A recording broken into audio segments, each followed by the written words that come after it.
think smoking always affected my daily life because I was a closet smoker. It really sort of controlled my entire day. My boss is the one that recommended Juul, so I decided to give it a try. You don't get any of the odor of smoking. There's no ash all over your car. I would say give it a try. Get the flavor and satisfaction of smoking without the mess of cigarette ash or lingering odor. Switch to Juul. Check out JUUL.com/sports. If you don't smoke or vape, don't start. Warning, this product contains nicotine. Nicotine is an addictive chemical.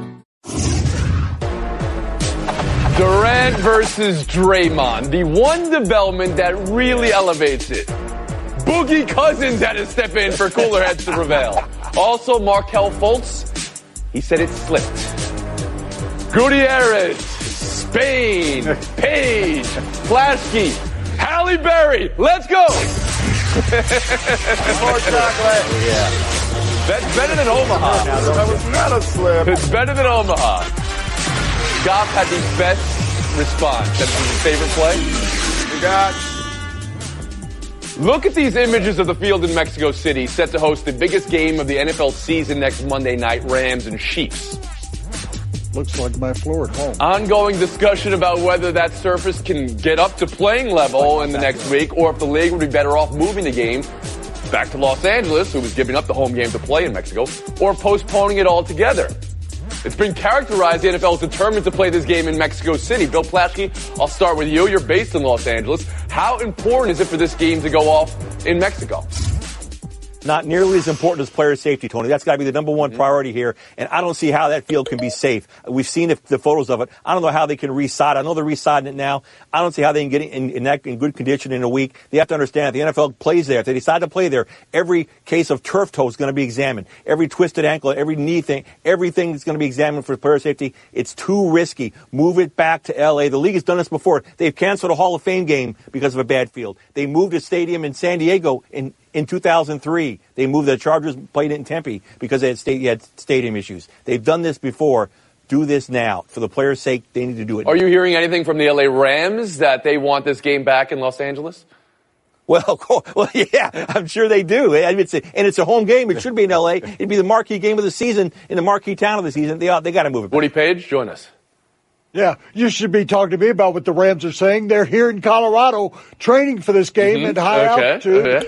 So they're assuming that it's going to go on, and they're getting ready for it in that way. But that game should not be played in Mexico City. That the officials of that stadium knew it was coming, but yet they had all those concerts. They had the soccer games. It looked awful for that soccer match on Saturday. And there's no way, having covered an NFC championship game in San Francisco between Dallas and 49ers, where the turf was put in that week by George Toma. It didn't work then. It's not going to work now. You can't grow grass in that period of time any more than you grow hair in a week on somebody's All right. hair. We don't need to bring in anybody's hair follicles at the moment. But for the young viewers out there, Woody Page, you got to tell us who George Toma and what his nickname was. Marquis de Sade. Every time there was a Super Bowl, he was brought in to work with Assad. Every time there was a Pro Bowl in Hawaii, he'd go out there and rework. A little bit of NFL Films history for us. How about you, Sarah Spain?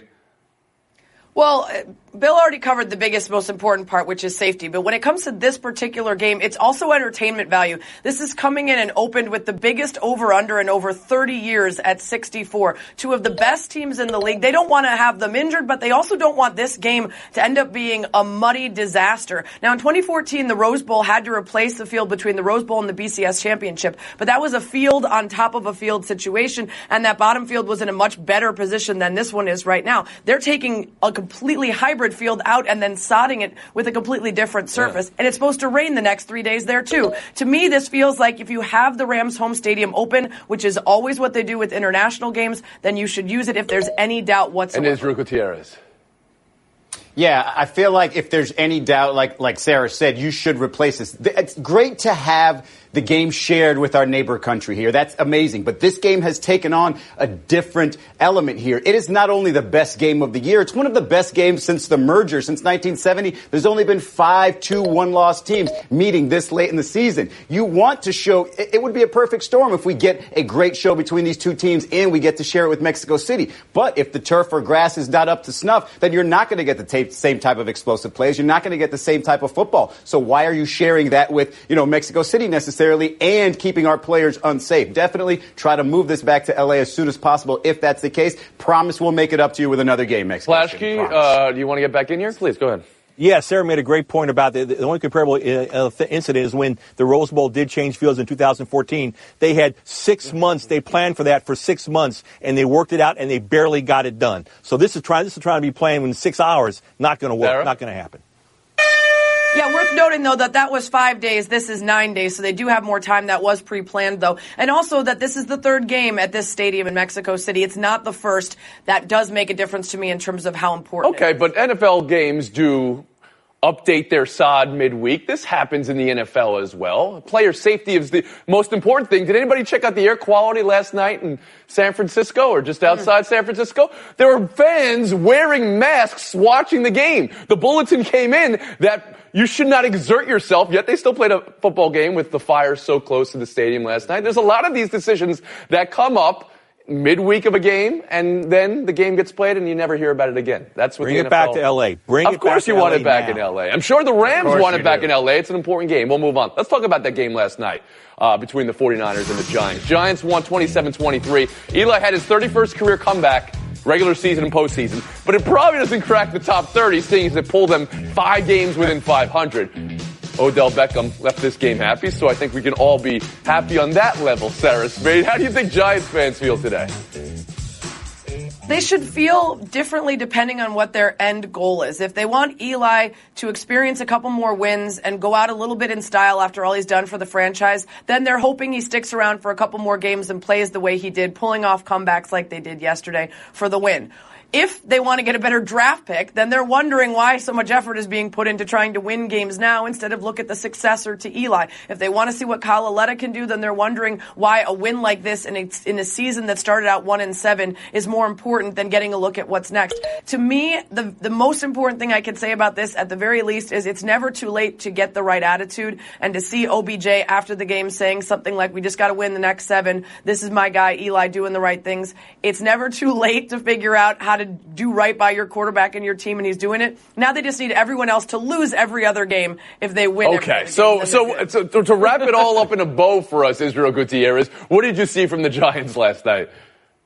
Well, philosophically speaking, fans and players are always going to be at odds in this situation. Yeah. The players are always in the present. They want to compete. And as OBJ says, there is a possibility. They can run the table. They're going to hold on to that hope, and they're going to play as hard as they possibly can. And even if there isn't reason to play, they're going to be competitive. Why? What are we tanking for? I mean, if you're going to tell me that we're tanking for some surefire quarterback, then maybe. But look at the landscape. Is there one? You're going to tell me that we messed up on Sam Darnold? I don't know. Doesn't look so great right now. Saquon Barkley looks pretty good. So as players, there's just no chance for that. In terms of Eli, it's just sad that when you get a player at this position, you can't just sort of fall off gracefully. You're going to either hit a wall, or if you're losing, players and teammates and fans are going to roast you. And so you pretty much have to just feel sorry for the guy. Hope he can have a couple moments on his way out the door. You know, I just know John fans are watching that game saying, no, during that fourth quarter comeback, no, because, again, I don't think at this point they just need to move on. Mm-hmm. Again, Eli had a great comeback. It's only his first fourth quarter comeback in like 3 years. He's only had 2 game-winning drives at the end of the last 2 years. He's just not the guy anymore. And he missed, I know OBJ was going really happy about him after the game. He missed him on a streak pattern that could have won the game a lot earlier. I just think that this win for the Giants was more like eyewash. It was not the thing that's going to move them in any direction. They still need to move on from the quarterback. I love when Louisville sneaks into the show a little bit, Bill Plaschke. How about you, Woody Page? Well, it's so sad to see a Johnny Unitas or Joe Namath in their careers, but at least they didn't do it for the teams that they really played for most of their careers. I think watching him on the sideline for the rest of the season would be really sad for everybody. So go ahead and play him. There's been, Israel, no team that's ever run the table from 2-7 that made the playoffs. That's just not happened. 3-6 maybe, but not 2-7. So that's not going to make any difference. Play him 4 or 5 more games. See what happens. They've got a game coming up at home against Tampa Bay they can win, but I don't think they're going to go to Philadelphia and some of these other games they got to play on the road against division teams and really do anything. So just play him, make that offensive line get better and better as it was last night. We've been horned. We'll move on. Clippers 121, Warriors 116 in overtime. Woo-hoo! Does anybody care about the loss from Golden State's perspective? No. Or the win from Los Angeles' perspective? Flashkey? No. So let's talk about Durant and Green being separated by teammates, being separated by Boogie Cousins. If Boogie's the guy who's like, guys, you know, might be in the wrong. Team spirit is what Sean Livingston called it. Said it was good to see some fire. But reportedly, the fire continued in the locker room at high volume even after the game. Israel, good to see some fire. Smells like some team spirit here, or is there something to monitor? No, I think it's something to monitor. Anything with sort of emotions that comes out of Kevin Durant is always worth something. He's either a guy who's ridiculously confident and wants to constantly show everybody what his value is, or, and this is the more likely situation, there's some level of insecurity there where he's just constantly saying, hey, what about me, right? And so you've got no Steph Curry there. And if you're not giving him the ball, he's got to be saying, well, what'd you bring me here for? And so, if Draymond Green wants to do that, and if other teammates, has been reported now, have backed Kevin Durant in this locker room discussion as it continued, then Draymond was in the wrong here. It could just end as simply as that. But when you have Kevin Durant going as a free agent probably next offseason, everything becomes bigger. Bill Plaschke, I know it's going to be hard for you not to see this from the Clippers' perspective, but please indulge us here just for a second.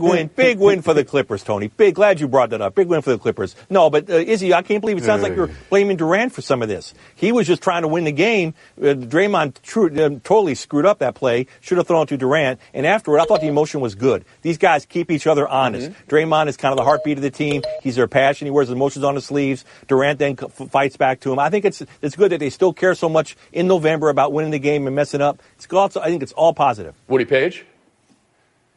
Bill, you should go out to a game. They've won 2 in a row, the Clippers have. But in regard to this, I have seen, and you guys have too, Draymond Green go from coast to coast, and actually everybody gets out of the way when he starts steamrolling down the court. However, when you got a guy on your team that has made 5 game-winning shots at the buzzer, you get the ball to him. He is your best shooter next to Curry and Thompson, and he's on the floor. And I can understand why Durant was upset, but let's look at this in far-ranging. They have beefs like this on a regular basis between players. So nothing to see here. Okay. Sarah Spain, how about you? Yeah.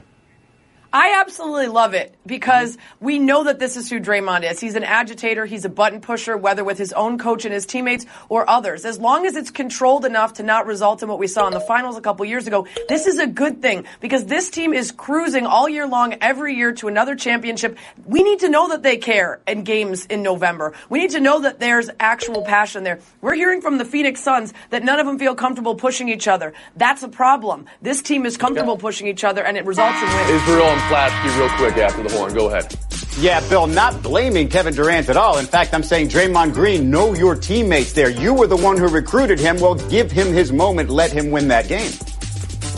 Tony, seriously, the Clippers have a great foundation for some free agents. Yes, I know. I understand that. Clippers are playing great. Okay. They're currently a playoff team, I believe, if I look at the standings correctly. And so are the Sacramento Kings. Sarah Spain, you said button pusher like that's a bad thing? A button pusher like it's a bad thing? No, I said it like a good thing. Okay. I said it's a good thing. Let's take a walk. Let's look at Sarah Spain, who's broken glass right now. Yes. Tight game going into buy or sell on the other side. Stick around. If you're a smoker, you know switching isn't easy. You've tried vapes and e-cigs. They just didn't deliver the satisfaction you expected. But Juul is different. It's not an e-cigarette. It's a vapor product that actually satisfies. Plus, Juul is simple to use, and there's no cigarette ash and no lingering odor. As a smoker, you expect a certain nicotine experience, right? Juul delivers. Give Juul a try. Check out JUUL.com/sports. Switch and be satisfied. Yes, you can do both. Warning, this product contains nicotine. Nicotine is an addictive chemical. Welcome back to Around the Horn, coming to you from the Heineken River Deck at Pier 17. Blasky 7, Page 8, Spain 8, Gutierrez 6, buy or sell 1. Quick, somebody asked Nick Saban if he's going to sit Tua Saturday versus the Citadel. No. You going to sit Tua?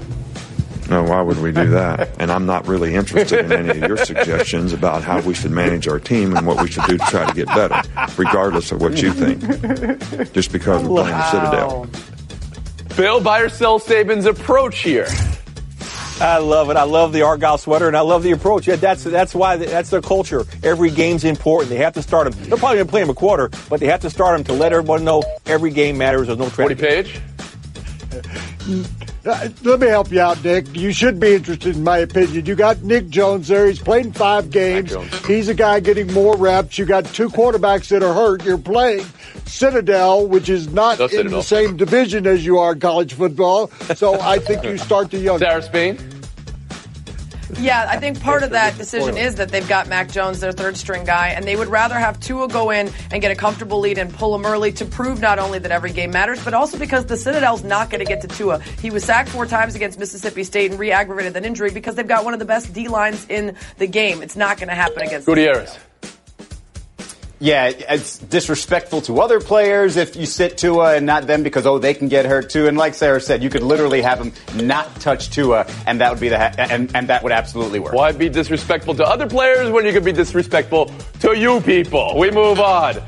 Buy or sell too. Markelle Fultz, quote, "It slipped."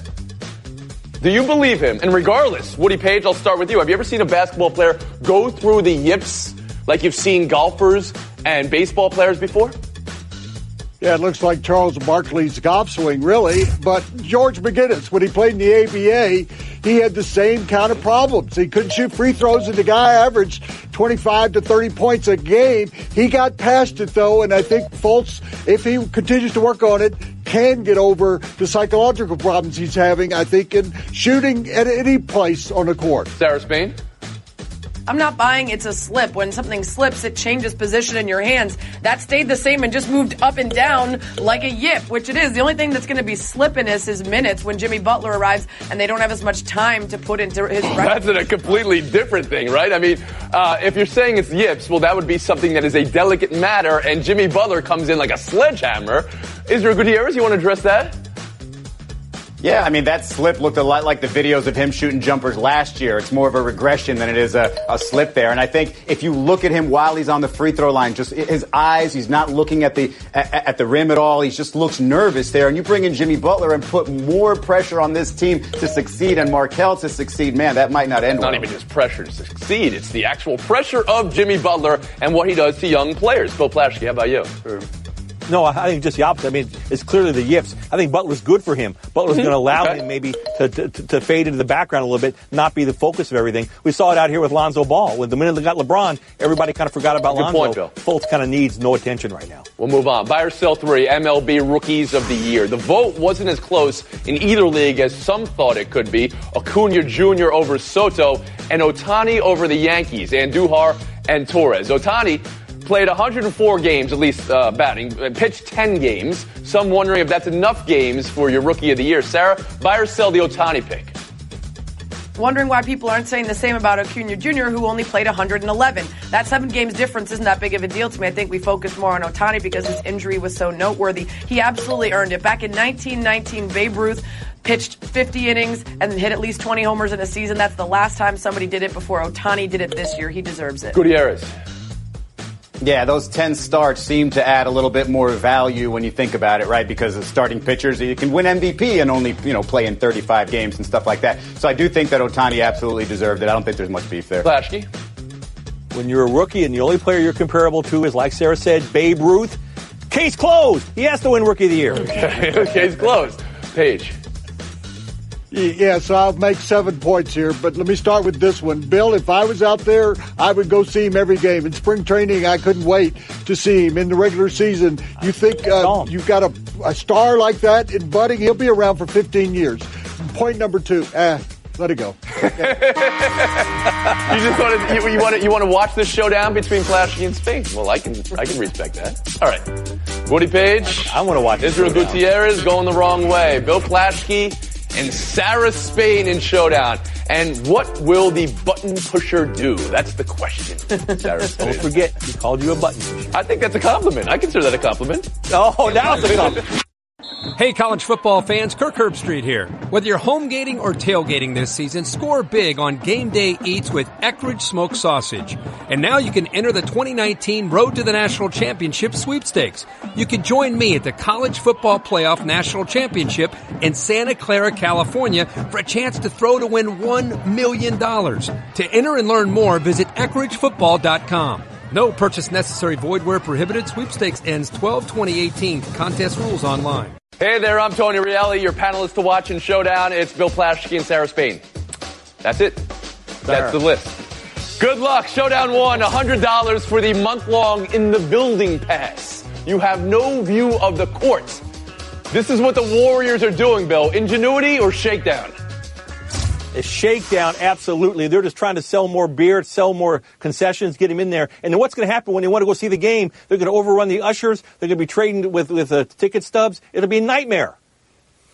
This is clearly ingenuity. It's like a Nickelback album. If someone's going to pay for it, you put it out there and let them pay for it. And some people can't afford to pay the high price to get in and watch the game. Maybe they'd rather at least feel like they're in the building and a part of it for a little less money. You brought up Nickelback and Plash. She's like, how dare you? I've got their greatest hits on my phone. No, I don't know who Nickelback is. Look at this photograph. We'll move on. Showdown 2 for the ball game here. This is going to be a 2-point answer. The handles on the kid at the Raptors game versus the aerials on the kid from the Dominican Republic. Who you got, Sarah? I absolutely have baseball kid who is creating his own new Jordan symbol. I want that frog-legged flying kid to become the symbol of all baseball teams in Dominican. Was that kid safe or out, Sarah? We don't know. The video didn't last as long. We can't tell if he's safe or out. The other kid, we know he made the bucket. We know he sank the bucket. I go with the basketball kid. We don't know if he's safe or out. The umpire never made a call. We never saw it. I think the umpire was calling safe. You know I'm right. I know the video cut, but I think the umpire was saying safe, and I think I'm saying we're safe in electing Sarah Spain our leader for this FaceTime today. 30 seconds, Sarah Spain. Thank you. There was a recent controversy at Rowan University in New Jersey when the girls on the cross-country team were banned from wearing sports bras to practice in because they were told it was distracting to male athletes, even though there's no specific dress code for them. There was a claim that there was a long-standing verbal dress code that everyone should know. This is policing of women's and girls' bodies that goes on at schools. It goes. When I was at Cornell University, the same thing happened. I had to start a petition. We were told the track athletes were distracting the football players in the weight room. We are not made to distract or for your pleasure. We are doing our own thing, and let us do it and stop stepping in. Well done, Sarah Spain. Well done, you know, Brandy Chastain should make a trip out to Rowan. That's it, folks. We'll see you tomorrow around the horn.